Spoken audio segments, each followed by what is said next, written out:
Yo, what's up guys? Ayan guys, pauwi na tayo. Galing work.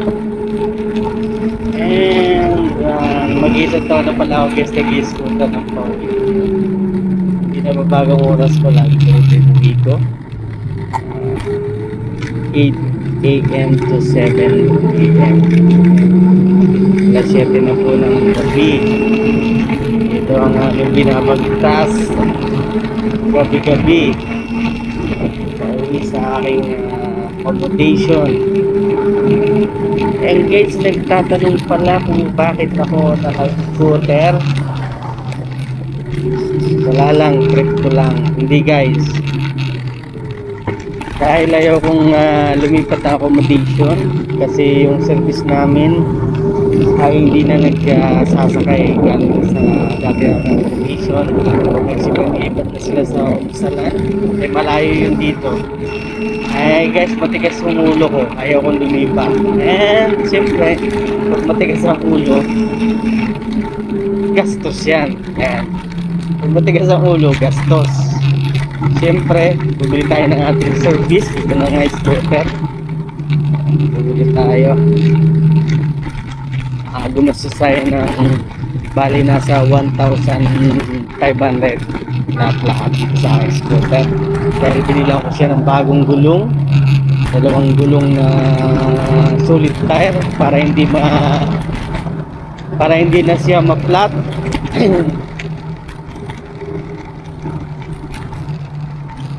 At least hindi ako lumipat ng accommodation kasi guys, napakalayo ng accommodation nila. Isang oras ng biyahe.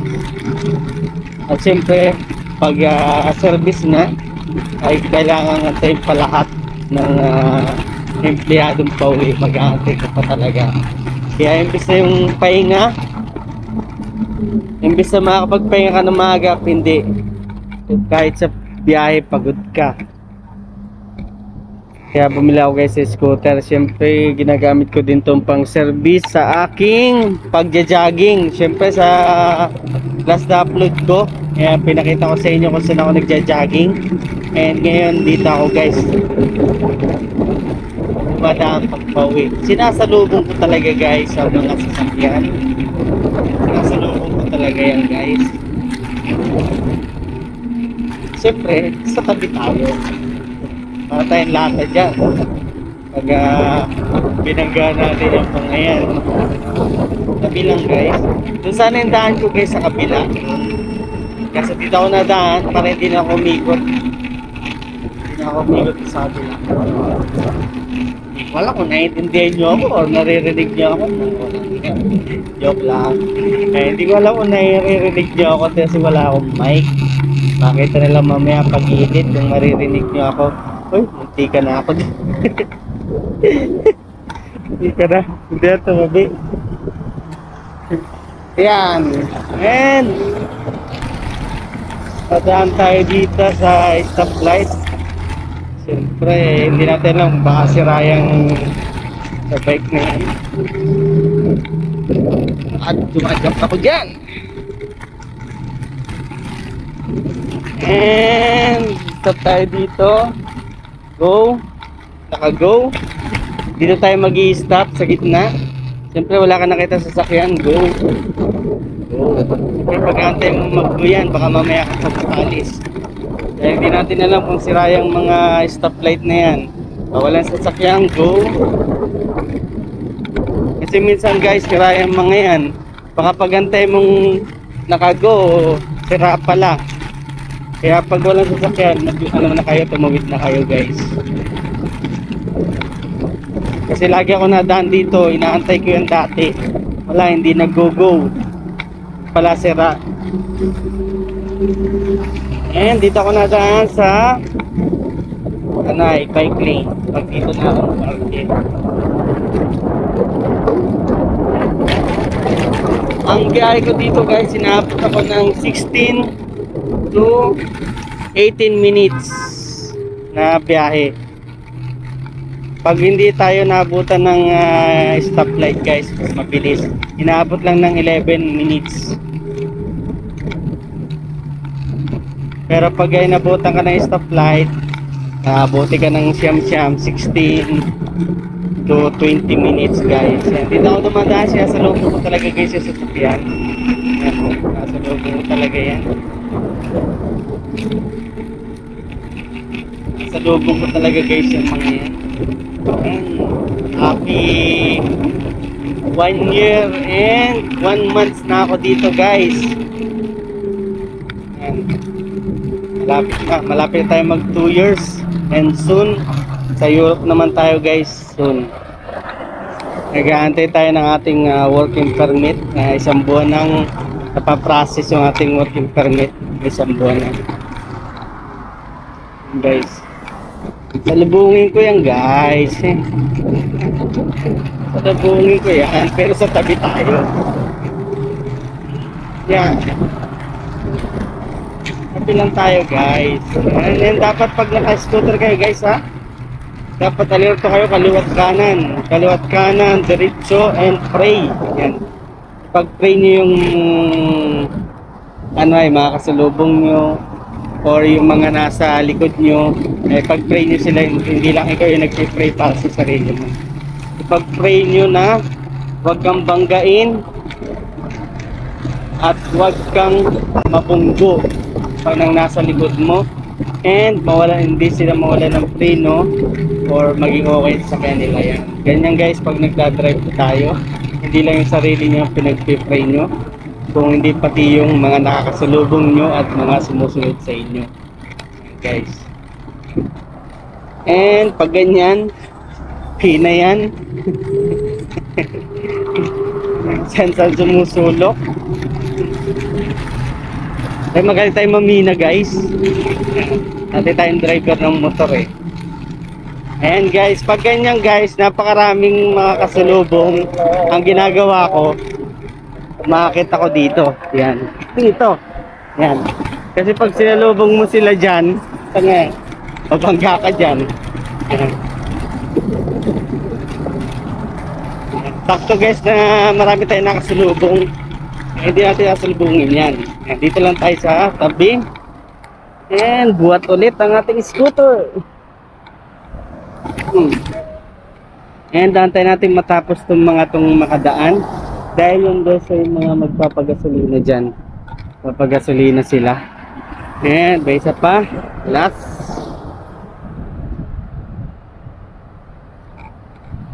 And may isa pa guys. May isa pa. Hindi siya stop light, hindi siya nagsi-signal.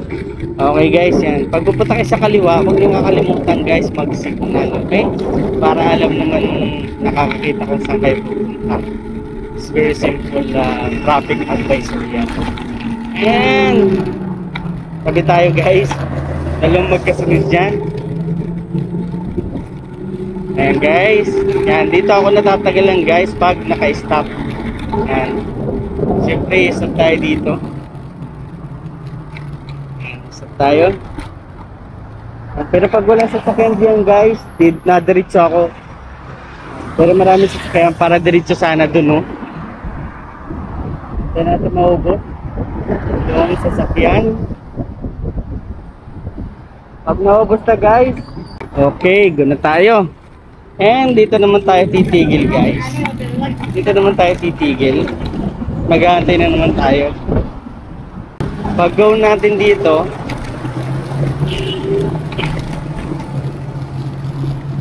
titigil na naman tayo dito guys. Titigil na naman tayo dito para magantay ulit. Okay, game. Abante na kasi wala sasakyan.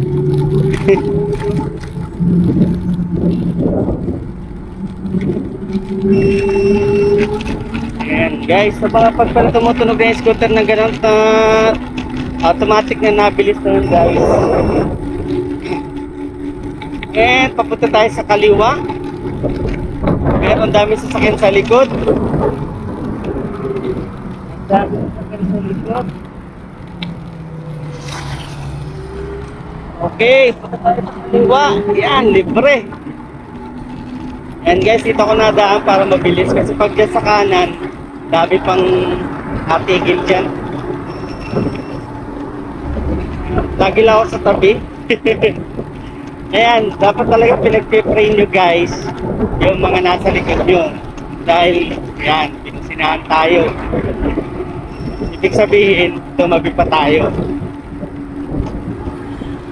Ano? Gaano karami sa mga guys ang sinusuong ko araw-araw.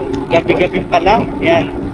Thank you Lord at ginagabayan nyo ako gabi-gabi sa aking mga biyahe. Yan. At siyempre, araw-araw gumagawa tayo ng kasalanan. Araw-araw din tayo humingi ng tawad. Kasi tao lang tayo nakagawa ng hindi mabuti, di ba? Yung nasasabi natin na masasama, kasalanan din yan.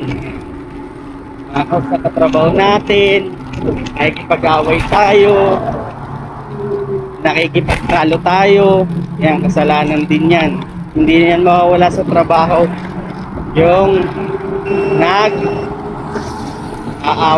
yan, kasalanan yan. At yung malin yung katrabaho, kasalanan din yan. Yan ang pinakamalaki kasalanan. Ang mali ng katrabaho pag may asawa na. Yan. Kaya araw-araw kayong bigyan ng tawad. Huwag nyo na ulitin yan, guys.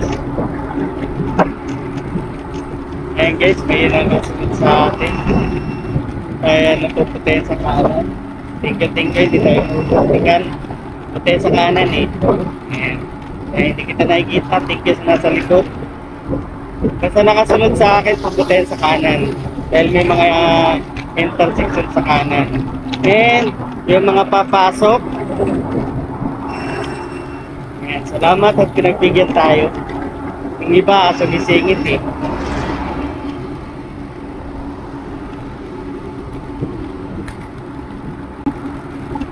Ayan guys, malapit na tayo. Ito na yung last na stoplight na madadaanan natin. Kung napanood nyo guys, yung pumapasok ako, papasok, yun yung sa kabila. Ito naman pauwi, dito rin sa kabila, di ba? Hindi ako dumadaan dun. Kasi sinasalubo ko yung sasakyan dun guys. Pangit talaga yung sinasalubo yung sasakyan. Ayan, nakago, sakto guys, nakago. Sakto guys, nakago.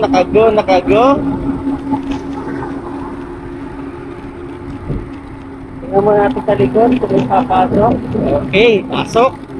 Nakago. Ay! Hindi na natin maabutan guys. Naka-orange na. Naka-orange na, biras. Yan. Ibig sabihin guys, pag naka-orange na, ay maganda sa pag-stop. Okay? Ayan, dito tayo dadaan sa kabila. Dito tayo dadaan. At dito nakago. Ayan, pag naka-orange na guys, huwag nyo nang pipiliting ipasok. Masasaktan lang kayo. Traffic advisory yan. Pag naka-orange na, humanda sa paghinto. Okay? Ayan. Siyempre, na-examine natin yan. And dito naman, and go muna tayo doon sa pating gitna guys. Mag-go muna tayo doon. Ayan. Para pag walang sasakyan dito, go na rin tayo. Kasi ayan guys, kasi pag hintay natin yung stoplight, matagalan tayo. Okay? Sakto, go! Dito na tayo. And dito ako nadaan. At syempre may sasakyan, hinto tayo. 2, 3.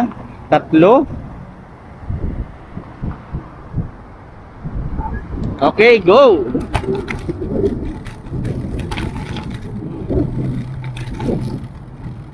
And go!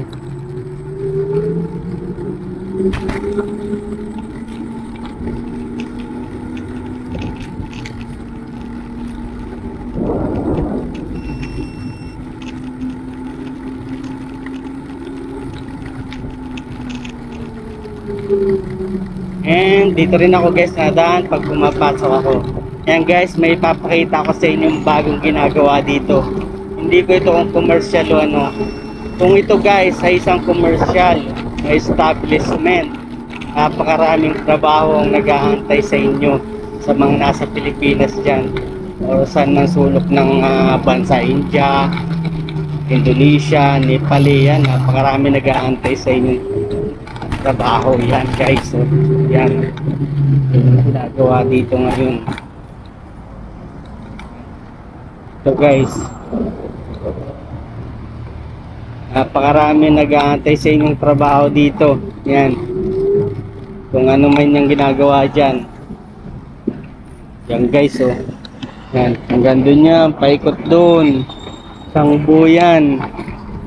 buyan guys. Ayan guys, isang buo yun. Hindi ko napakita sa inyo dahil na po yung memory ko. Nag-delete pa ako, anak ng tukwa. And di bali at pag ayos na yun, maayos na, ay papakita ko sa inyo ulit sa aking susunod na video. Ayan guys, malapit na tayo sa ating accommodation. Yan, pamilyar na kayo dito sa akin dinadaanan. Ilang beses na ako dito gumawa ng video. Yan, pamilyar na kayo dito. Ingat lang kayo dito guys dahil hirang na dahil sasakyan dito. Baka may tumigil sa inyong ano ay magandang dalaga. Yun, and unahin natin nasa likod kasi gusto mo mag-vertic. Unahin lang natin. Yan, and go.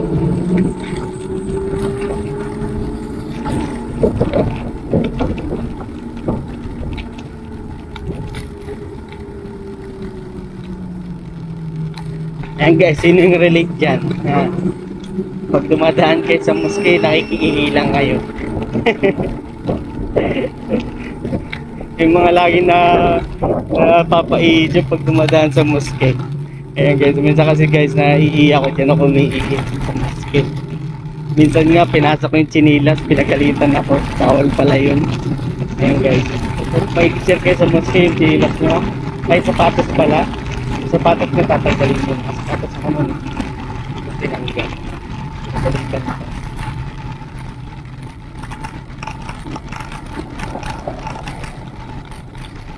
Ayan, kakaliwa tayo. Kanan. Kaliwa ulit.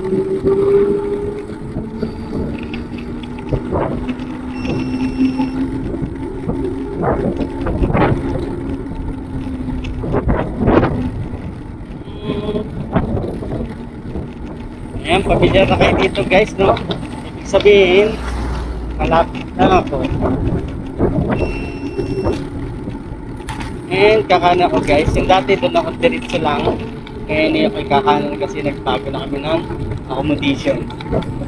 Dito na kami sa likod.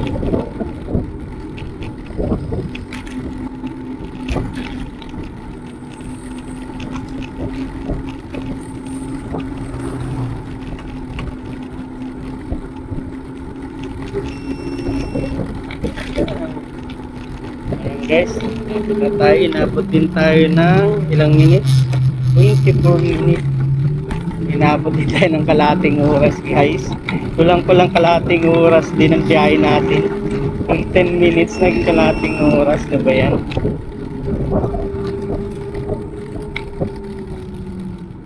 Inabot ng 24 minutes. Siraulo, sirasiluko yung sakyan. Okay. Ayan guys, dito na tayo sa aming accommodation. Guys, dito na ako. Bye-bye. See you next video.